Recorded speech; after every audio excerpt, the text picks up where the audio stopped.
2 Coríntios, capítulo 5, 18 a 21. Observe que o título dessa passagem é o Ministério da Reconciliação. 2 Coríntios 5, 18 a 21. Irmãos, como são poucos versículos, nós vamos ler todos em uma só voz. Tá certo? Todos acharam? Irmãos, a palavra do nosso Deus diz: ora, tudo provém de Deus, que nos reconciliou consigo mesmo por meio de Cristo e nos deu o ministério da reconciliação, a saber, que Deus estava em Cristo reconciliando consigo o mundo, não imputando aos homens as suas transgressões, e nos confiou a palavra da reconciliação, de sorte que somos embaixadores em nome de Cristo, como se Deus exortasse por nosso intermédio. Em nome de Cristo, pois, rogamos que vos reconcilieis com Deus. Aquele que não conheceu o pecado, Ele o fez pecado por nós, para que nele fôssemos feitos justiça de Deus. Vamos orar?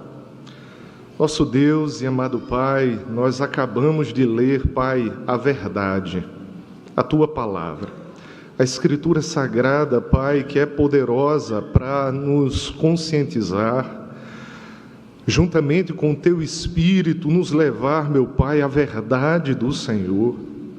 Pai amado, nos conscientiza, Pai, que o Teu Espírito Santo convença do pecado, da justiça e do juízo, mas além disso, Pai, que o Teu Espírito Santo convença, Senhor, do dever de cada membro da igreja e da igreja local como um todo, Pai, que é levar ao mundo a mensagem, Pai, o ministério da reconciliação. A nossa missão é essa. É pregar o Evangelho, Pai, e ser instrumentos usados por Ti para que outros sejam, Senhor, encontrados, resgatados pelo Deus Todo-Poderoso em Cristo Jesus. Me ajuda, Senhor, na transmissão dessa mensagem. Que o Teu Espírito Santo, Pai, fale à Tua igreja. Esse é o maior desejo do meu coração, e para isso, Pai, me usa como Teu instrumento, como Teu servo, no nome de Jesus, amém. Irmãos, toda igreja, ela enfrenta problemas, toda igreja, tá certo? A igreja local, ela é chamada de igreja visível, mas além disso, igreja militante. Por quê? Porque ela luta. Ela enfrenta problemas, ela enfrenta batalhas, adversidades, e por ser próprio dessa natureza militante da igreja, ela sofre com diversos problemas, diversos ataques, investidas de dentro e de fora da igreja. Com a igreja em Corinto, irmãos, não é diferente. A igreja para a qual o apóstolo Paulo escreve essas epístolas, irmãos, ela enfrentava inúmeros desafios. Vou citar apenas 3. Um desses desafios era a falta de unidade. Veja, uma igreja plantada no nome do Senhor Jesus Cristo, mas havia naquele corpo, naquela igreja local, falta de unidade. Em 1 Coríntios 1,12, Paulo nos informa que havia divisões dentro daquela igreja. E o texto sagrado diz o seguinte: refiro-me ao fato de cada um de vós dizer: eu sou de Paulo, e eu de Apolo, e eu de Cefas, e eu de Cristo. E Paulo exorta aquela igreja a ter unidade. Um outro problema em relação, irmãos, àquela igreja era a imoralidade. O apóstolo Paulo vai dizer em 1 Coríntios, capítulo 5, versículo 1, o seguinte: geralmente se ouve que há entre vós imoralidade, e imoralidade tal como nem mesmo entre os gentios, isto é, haver quem se atreva a possuir a mulher de seu próprio pai. E para falar, irmão, só de mais um problema, dentre vários que aquela igreja vivenciava, a igreja em Corinto estava sofrendo a influência de falsos apóstolos. E o apóstolo Paulo fala sobre isso na sua segunda carta àquela igreja, capítulo 11, versículo 13, ele diz: porque os tais são falsos apóstolos, obreiros fraudulentos, transformando-se em apóstolos de Cristo. Irmãos, não é só a igreja de Corinto, não é só a quarta igreja. Toda a igreja local, visível, militante, ela enfrenta problemas. Veja, com essas 3 citações de problemas vivenciados pela igreja de Corinto, é possível perceber, irmãos, a gravidade dos problemas que uma igreja pode enfrentar nesse mundo. Mesmo sendo a igreja do Senhor Jesus Cristo, mesmo tendo, como o apóstolo Paulo fala aos Colossenses, Cristo como o cabeça da igreja. Mas o apóstolo Paulo, irmãos, em tratar dos problemas daquela igreja, nos dá uma lição preciosíssima, e é isso que eu quero trazer nessa manhã para vocês. Ao mesmo tempo que o apóstolo Paulo escreve suas epístolas para tratar dos problemas internos daquela igreja, o apóstolo Paulo, ele não perde a perspectiva da expansão do reino de Deus. Por isso o título da pregação, a missão da reconciliação. Ou seja, irmãos, a igreja do Senhor Jesus Cristo deve se preocupar tanto para dentro dela, quanto para fora, em realizar a missão de Deus. E o apóstolo Paulo, ele nos dá o exemplo, irmãos, de como tratar os problemas, mas também como levar o evangelho para o mundo. Paulo, com seu coração pastoral, com a sua autoridade apostólica, o que é que ele faz? Ele escreve várias epístolas. E nessas epístolas, irmãos, Paulo pastoreava a igreja, e ele procurava com essas epístolas, por exemplo, defender o seu ministério, a autoridade apostólica que Deus deu a ele mediante Cristo.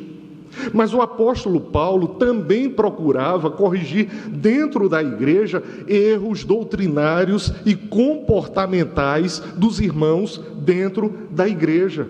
E o apóstolo Paulo, irmãos, principalmente no seu pastoreio, ele procurava fortalecer a fé, por exemplo, dos coríntios em Cristo Jesus. É isso que a liderança da igreja faz. A liderança da igreja, irmãos, ela pastoreia.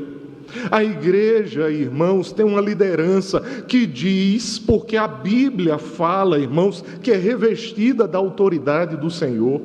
A igreja disciplina, a igreja corrige erros doutrinários e comportamentais, e o objetivo fundamental da igreja, fortalecer a fé de cada um dos irmãos em Cristo Jesus.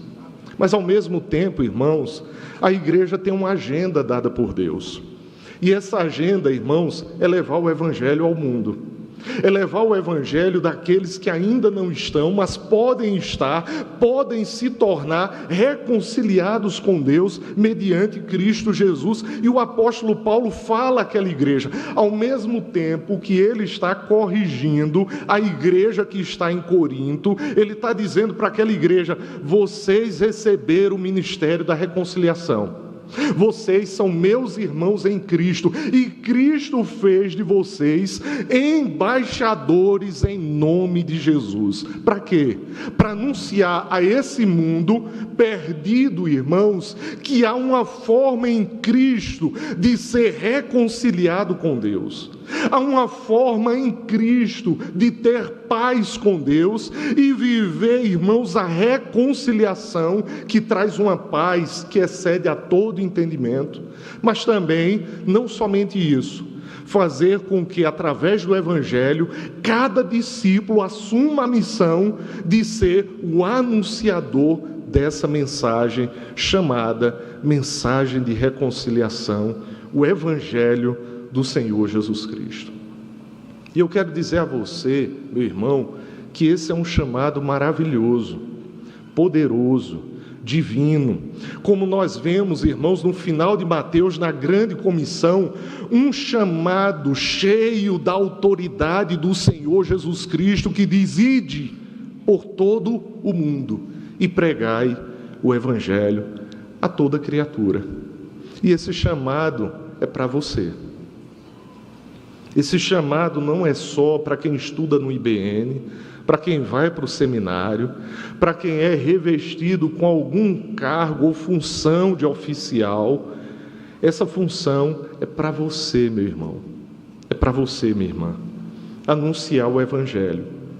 Nós fomos, irmãos, tornados crentes em Cristo para sermos anunciadores da mensagem de Cristo, da vida de Cristo, da obra de Cristo na cruz do Calvário. É sobre isso que eu quero falar, sob o seguinte tema: a missão da reconciliação. A missão da reconciliação. A primeira lição que aprendemos, observe aí na Escritura, versículo 18. A primeira lição que nós aprendemos com o apóstolo Paulo acerca da missão que Deus dá à igreja, irmãos, é que a iniciativa da reconciliação é primeiramente divina. Ou seja, a iniciativa é de Deus. Deus é a parte ofendida, irmãos, mas Ele toma a iniciativa, amando o mundo de tal maneira, enviando o seu Filho unigênito, amado, a morrer por nós, pecadores. Por isso, irmãos, a iniciativa da reconciliação é divina. Observe aí o versículo 18, por favor. Ora, tudo provém de Deus, que nos reconciliou consigo mesmo por meio de Cristo e nos deu o ministério da reconciliação. Observe aí o início do versículo 18. Ora, tudo provém de Deus. Vamos especificar esse tudo provém de Deus. Nós podemos dizer, irmãos, que esse tudo provém de Deus está sintetizado no versículo anterior. O versículo 17, olha o que diz a Escritura Sagrada: e assim, se alguém está em Cristo. O que é que tudo provém de Deus? Irmãos, esse tudo pode ser sintetizado no estar em Cristo. Irmãos, essa expressão tão breve, estar em Cristo, mas ela tem uma riqueza, irmãos, teológica, cristológica, para a minha vida, para a tua vida, para a vida da igreja, tamanha que não é possível a gente esgotar em uma única pregação. Irmãos, a palavra de Deus diz, veja aí mais uma vez na sua Bíblia, versículo 17, e assim, se alguém está em Cristo, é nova criatura. As coisas antigas já passaram, eis que se fizeram novas. Como sintetizar o início do versículo 18 que diz, ora, tudo provém de Deus, tudo o que? O está em Cristo. Tão breve expressão, mas o que é que isso significa? Irmãos, estar em Cristo significa agora estar unido a Cristo. Por causa da pregação do Evangelho e da fé que Deus te deu, você está unido a Cristo. Olha o tamanho da bênção. Além disso, o estar em Cristo, irmãos, significa que agora nós temos uma nova identidade. Não estamos mais debaixo do império das trevas, não somos mais filhos do diabo, como João diz, que há somente, irmãos, duas paternidades em 1 João 3,10, os filhos de Deus e os filhos do diabo. Não mais estamos nas garras do diabo, agora nós temos uma nova identidade, somos filhos de Deus. Somos servos, somos cristãos, somos, irmãos, filhos adotados pelo Deus Todo-Poderoso. Mas o que mais significa estar em Cristo? Uma transformação espiritual. Irmãos, não é superficial, não é de alguns hábitos, alguns maus comportamentos, mas antes estávamos mortos nos nossos delitos e pecados, mas em Cristo nós somos alvos, irmãos, de uma transformação espiritual. Antes, filhos da ira, culpados, agora justificados por causa de Cristo, agora nova criatura, agora com segurança infalível em Cristo e adotados por meio de Cristo como filhos de Deus. E quais são as implicações práticas disso? Veja mais uma vez o versículo 17. E assim, se alguém está em Cristo, é nova criatura. Ou seja, as implicações práticas é não termos mais a vida que tínhamos antes de Cristo. Ou seja, agora você, meu irmão, minha irmã, em Cristo, você tem uma vida nova. Uma nova vida, uma nova identidade. Agora você vive diante de si com um novo propósito: glorificar a Deus e desfrutá-lo para todo o sempre. Além disso, irmãos, você tem uma confiança renovada e uma esperança tal que a Bíblia diz que a sua esperança agora em Cristo Jesus é chamada de viva esperança. É uma esperança que não falha, que não morre, que não arrefece. Irmãos, e quais são as implicações para a igreja, para toda a igreja, não somente para cada membro, mas para o corpo de Cristo como um todo? A missão aqui, irmãos, é proclamar o Evangelho.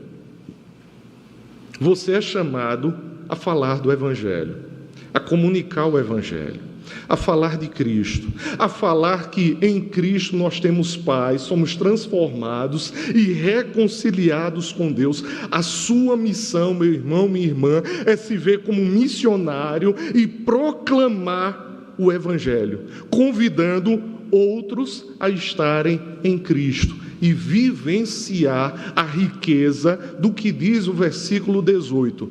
Ora, tudo provém de Deus. Nós queremos, irmãos, que essa provisão de Deus aconteça na vida de outras pessoas. Nós queremos que essa provisão de Deus, o estar em Cristo, aconteça na vida daquele parente, daquele familiar, amigo, conhecido, colega que ainda não se rendeu a Cristo. Mas como se render se ele não tem ouvido a pregação do Evangelho? E você é chamado a pregar o Evangelho. Você é chamada a testemunhar com a boca, com os gestos, com os atos, com as atitudes, com todo o seu ser. Ora, tudo provém de Deus, que fez o quê? Nos reconciliou com Ele mesmo. Olha o que diz o texto, irmãos, versículo 18. Ora, tudo provém de Deus, que nos reconciliou consigo mesmo. E o verbo reconciliar, irmãos, no original grego, indica a restauração de um relacionamento que foi quebrado. E você sabe por que foi quebrado. O relacionamento com Deus foi quebrado por causa dos nossos pecados, por causa do pecado e da culpa dos nossos primeiros pais. Existe, irmãos, todo um relato acerca dessa quebra de relacionamento, Gênesis capítulo 3. E você pode observar que esse relacionamento ele foi quebrado da parte do homem para com Deus. Havia uma aliança.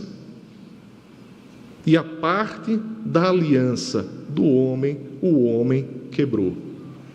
Os deveres dessa aliança, as obrigações dessa aliança, o homem quebrou. Agora, o que é o Evangelho, irmãos? O Evangelho é você e eu anunciarmos o tamanho da graça de Deus, que é aquele que é a parte ofendida por nós e pelos nossos primeiros pais, mas é Ele o iniciador da reconciliação. É Ele, irmãos, que toma a iniciativa de te amar primeiro, quando você e eu não amávamos a Ele. É Ele que toma a iniciativa de derramar uma graça, te regenerar, converter você, te levar ao arrependimento, implantar mediante o Espírito Santo de Deus fé no teu coração, quando ainda éramos pecadores. A iniciativa da reconciliação é de Deus. E Ele faz essa reconciliação por meio de quem, irmãos? Olha aí o versículo 18. Por meio de Cristo, o mediador da reconciliação. Ou seja, irmãos, a mensagem da cruz é a mensagem da reconciliação. E o apóstolo Paulo está falando para aquela igreja isso, desde o início da sua primeira carta. O apóstolo Paulo vai dizer em 1 Coríntios 1:23, mas nós pregamos a Cristo crucificado, escândalo para os judeus, loucura para os gentios. Irmãos, a mensagem da reconciliação é a mensagem da cruz. E essa mensagem da cruz, ela deve estar constantemente em nossos lábios. Por quê, irmãos? Porque através da obra de Cristo na cruz, em tomar, irmãos, sobre si os nossos pecados, que torna possível a paz entre Deus e os homens que se rendem a Ele. E é por meio de Cristo que Deus nos deu o ministério da reconciliação. Veja aí o versículo 18, mais uma vez. Ou seja, tudo provém de Deus, que nos reconciliou, irmãos, por meio de Cristo Jesus, nos dando o quê? O ministério da reconciliação. O que é que Deus faz? Ele chama você, crente, a continuar a missão do Senhor, a continuar a missão de Deus. Nós sabemos, irmãos, que a missão de Deus é compartilhada por Ele com os seus servos, com a igreja, com o seu povo. Lembre, nós estamos nesse trimestre estudando avivamento missionário. Pense que você, mesmo sem título, sem um diploma, você é missionário em Cristo Jesus. Você é chamado a anunciar o Evangelho, proclamar as boas novas de salvação. Irmãos, é impensável quando nós dizemos que amamos alguém e ao mesmo tempo não pregamos para esse alguém. Nós queremos ver, irmãos, nesse alguém, nessa pessoa, ela viver a reconciliação com Deus em Cristo Jesus. Irmãos, qual é a principal lição desse versículo? Que Deus é o autor da reconciliação. Veja a graça e o amor de Deus. É Ele que toma a iniciativa de ir ao teu encontro, de quebrar as cadeias e as barreiras da tua vida, de perdoar os teus pecados em Cristo Jesus e de te chamar para uma missão, a missão da reconciliação entre Deus e outras pessoas a quem você pregar o Evangelho. Nós estamos falando sobre a missão da reconciliação. A segunda lição, irmãos, que aprendemos com Paulo acerca dessa missão é com relação ao papel de Cristo na reconciliação. Veja aí o versículo 19. O texto diz, a saber, que Deus estava em Cristo, reconciliando consigo o mundo, não imputando aos homens as suas transgressões, e nos confiou a palavra da reconciliação. Veja, o versículo 17 diz, estar em Cristo. O versículo 19 diz, Deus estava em Cristo, reconciliando consigo o mundo. Irmãos, o que é que isso significa? Isso aponta, irmãos, para Cristo como nosso Messias mediador. Tudo é feito por intermédio de Cristo. Sem Ele, irmãos, nada é feito. Sem Cristo, nada é feito. Seja a criação, seja a recriação. Nada sem Cristo é feito. E Deus estava em Cristo, irmãos, envolve dizer que Deus estava por meio da encarnação de Cristo. Deus estava por meio da pessoa divina e humana de Cristo, tomando a iniciativa de, em Cristo, abolir os nossos pecados. Tudo por intermédio de Cristo. Ou seja, irmãos, Deus estava em Cristo, reconciliando consigo o mundo. Veja a abrangência do amor de Deus. Veja a abrangência da obra de Cristo na cruz, reconciliando consigo o mundo. Irmãos, a obra da reconciliação de Cristo, ela é abrangente. Por quê? Porque ela é destinada a toda a humanidade. Mas isso, irmãos, não significa que pregamos universalismo. Nós sabemos que aqueles que serão salvos são aqueles que creem no Senhor Jesus Cristo. João 17, na oração sacerdotal, vai dizer que a vida eterna é crer em Deus e crer também em mim, diz Cristo, crer nele. Ou seja, quem será salvo de toda a humanidade? Aqueles que creem no Senhor Jesus Cristo. Mas a salvação do Senhor abrange todo o mundo. Ela abarca todos os povos, todas as línguas, todas as culturas, todas as civilizações. Ao longo do tempo, no tempo presente e no futuro também. A obra do Senhor é abrangente, como abrangente é o seu amor, porque Deus amou o mundo de tal maneira, com tal intensidade, que Ele vai fazer o quê? Enviar o seu único Filho a morrer por nós. Irmãos, Deus estava em Cristo. Veja aí a continuação do versículo. Não imputando aos homens as suas transgressões. Olha o tamanho da graça de Deus, do amor de Deus, da obra de Cristo. Porque, irmãos, Deus não estava imputando aos homens as suas transgressões, porque Deus estava imputando as transgressões dos homens sobre Cristo Jesus. Olha o tamanho da graça. E a mensagem do Evangelho é essa. É isso que deve sair da nossa boca quando anunciamos, irmãos, que em Cristo, que na cruz, Cristo tomou sobre si os nossos pecados, sofrendo a penalidade que era devida a você, que era devida a mim. E por que é que Deus imputou, irmãos, a Cristo os nossos pecados, as nossas culpas? Nós podemos dizer, irmãos, que em Cristo nós somos reconciliados com Deus. E além disso, o que é que Deus faz? Ele nos confia a palavra da reconciliação. Irmãos, é impressionante porque Deus está tratando com pecadores. Ele chama esses pecadores em Cristo, perdoa esses pecadores, purifica, dá uma nova identidade de cristãos e servos e confia, irmãos, um tesouro inigualável que é a mensagem do Evangelho. E confia para que pecadores perdoados possam anunciar o Evangelho para outros pecadores e ser canal de bênção para levar a mensagem da reconciliação de Deus com essas pessoas. Irmãos, a igreja, ela enfrenta lutas na pregação do Evangelho.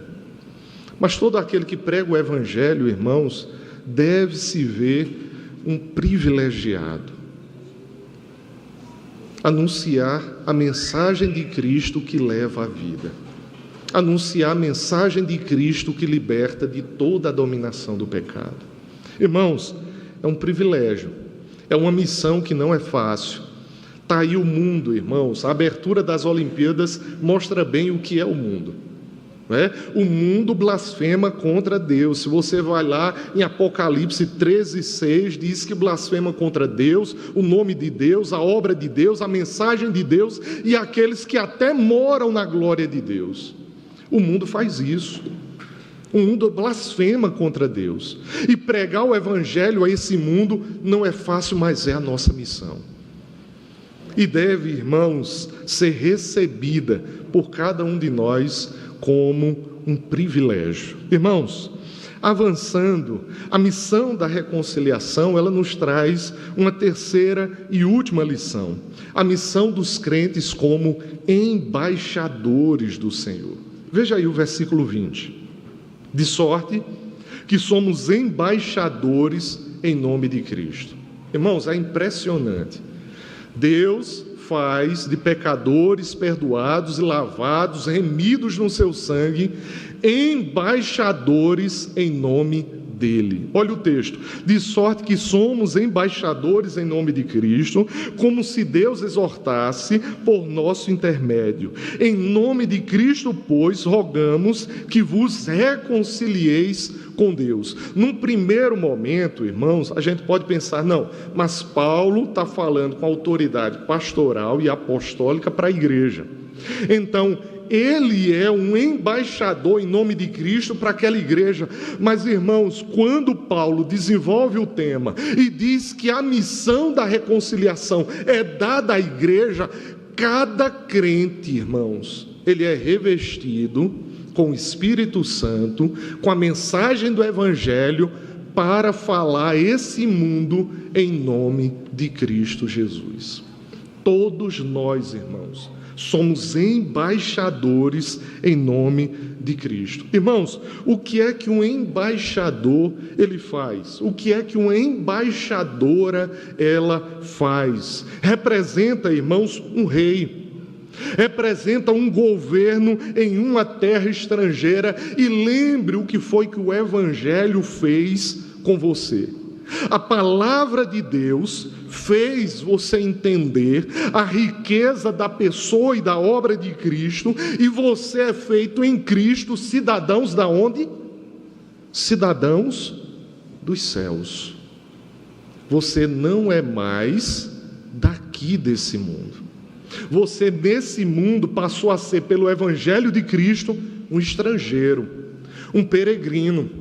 Mas você, na condição de cidadão do céu, arauto de Cristo, você é enviado por Cristo a essa terra que passou a ser estrangeira para nós, para anunciarmos a palavra daquele que tem um reino que é eterno, um reino que subsiste e subsistirá para toda a eternidade. E você faz isso quando você anuncia o Evangelho para o teu próximo.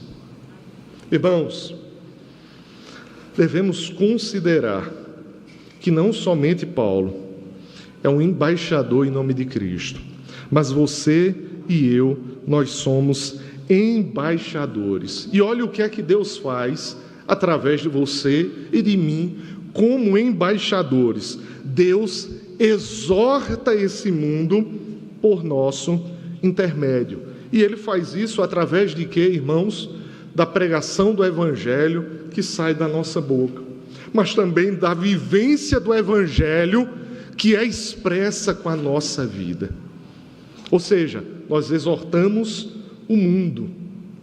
Por quê? Porque Deus nos usa para isso como embaixadores. E Paulo, irmãos, termina esse versículo dizendo: em nome de Cristo, pois, rogamos que vos reconcilieis com Deus. Para concluir, irmãos, devido à hora, veja aí o versículo 21. Irmãos, essa é a síntese do Evangelho. Você não tem que ficar pensando em muita teologia para pregar o Evangelho. Você tem que anunciar o que a palavra de Deus diz para você anunciar. Olha a síntese do Evangelho aqui no versículo 21. Aquele que não conheceu pecado, Ele, Deus, o fez pecado por nós, para que nele fôssemos feitos justiça de Deus. Tem um comentarista que diz que por causa da graça do nosso Deus, o nosso Deus está oferecendo ao pecador uma troca.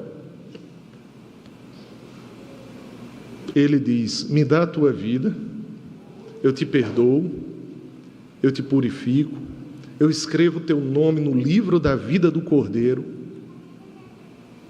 e em troca você recebe a vida eterna, a coroa da vida eterna.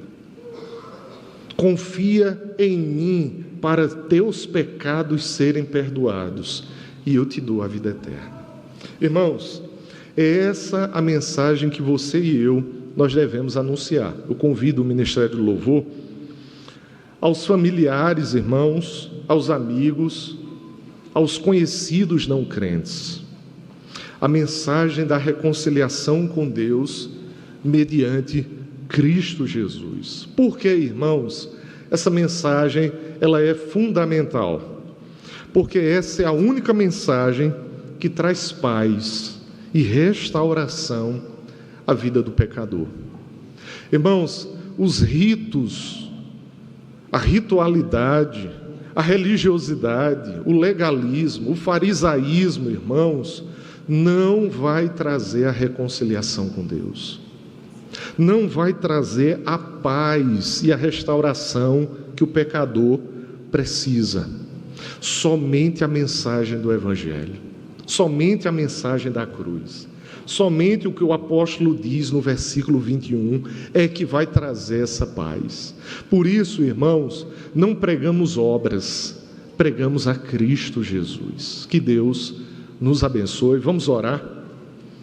Nosso Deus e amado Pai, nós te louvamos, Senhor, porque se estamos aqui, fomos alcançados pela mensagem da reconciliação, e somos, Pai, resultados da obra da reconciliação empreendida inicialmente por Ti em Cristo Jesus. Pai amado, é um privilégio, Senhor, fazer parte da Tua igreja. Mesmo, Pai, lutando, sofrendo, meu Pai, tribulações, sofrendo com vários, inúmeros tipos de problemas, mas é um privilégio, Pai, saber que somos rebanho do Senhor, estamos no aprisco do Senhor, temos, como João diz, 10, o bom pastor que dá sua vida pelas suas ovelhas. É privilégio ser igreja, mas também, Pai, é privilégio anunciar a mensagem do Evangelho, é privilégio falar do nosso Salvador, daquele que demonstra com a sua vida, com a sua morte, com a sua ressurreição, a intensidade do amor de Deus. Nós te louvamos, Pai, e que o Senhor nos faça ter uma vida santa, uma vida de gratidão ao Senhor, e uma vida, Pai, que não se envergonha de pregar o Evangelho a toda criatura. Essa é a nossa oração, em nome de Jesus. Amém.